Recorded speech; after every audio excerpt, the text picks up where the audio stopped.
Japan's the flavor of the month. A lot of Singaporeans go there. Could you recommend like some places, off the beaten tourist track that people could check out?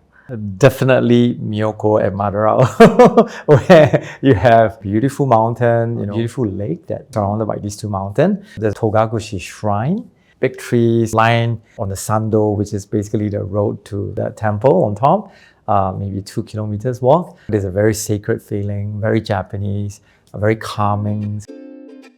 Singaporean Ken Chan grew up in Japan, where his father worked as a doctor.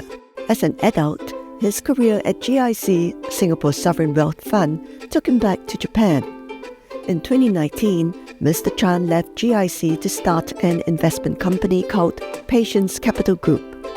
It has made headlines for its plans to revitalize the traditional ski region of Miyoko Kogen in Japan. Miyoko is in Niigata Prefecture and a 2.5-hour train ride from Tokyo. I'm Sumiko from the Straits Times, and we're meeting at Whitegrass Restaurant at Chimes. Its Japanese chef has prepared a special meal of Mr. Chan's favorite dishes from his Japanese childhood.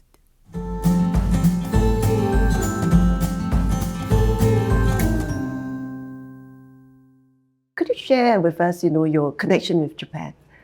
So I was born in Tokyo and I grew up in Tokyo. So I spent my first 6 years of my life in Japan. Both my parents are Singaporean, but we lived in an area where there aren't a lot of expats. And so I grew up in a very Japanese environment. So both my parents, speaks Japanese to me. And your career later also was in Japan? Yes, that's right. I went to universities in United States. And after graduating my first job was working in Japan. So my first 3 years of my working life is in Japan.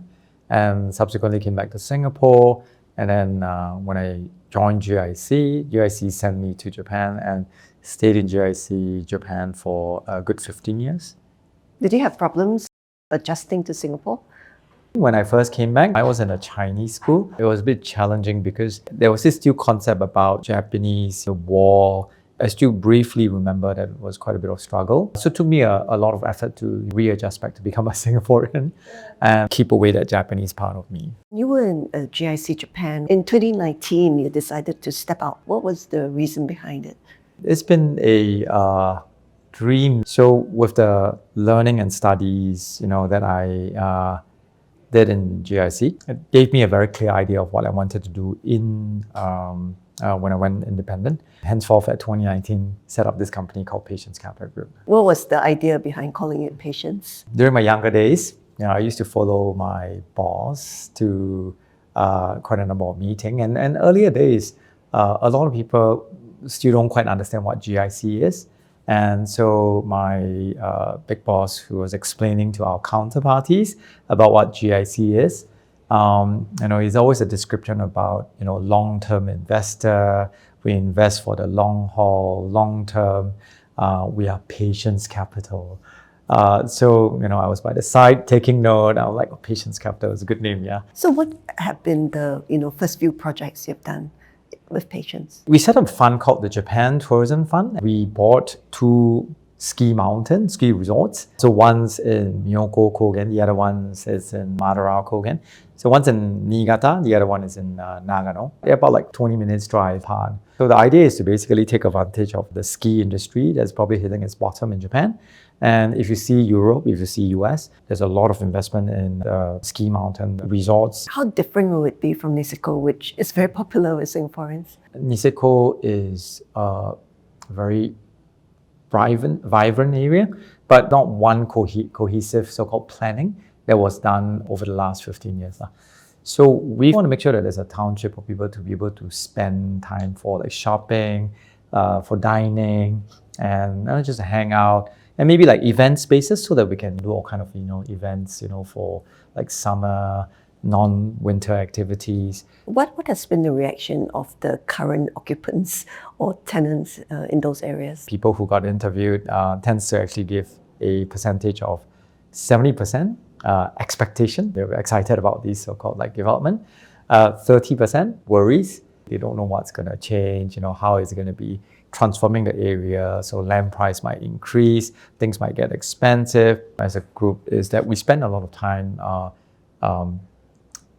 opening up to local community. So we do dinners, and it's explained to them that if this investment doesn't come in, and the town will dwindle. So what we do then is that by investing, we're creating jobs and also attracting people potentially want to move to this area. How far are you in the project?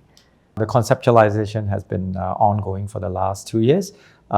We are basically in this phase that we are going to be announcing the hotel operator soon. So this year, it's going to be a year of like putting together the final design, getting the contractors sign up, and work is going to start next year.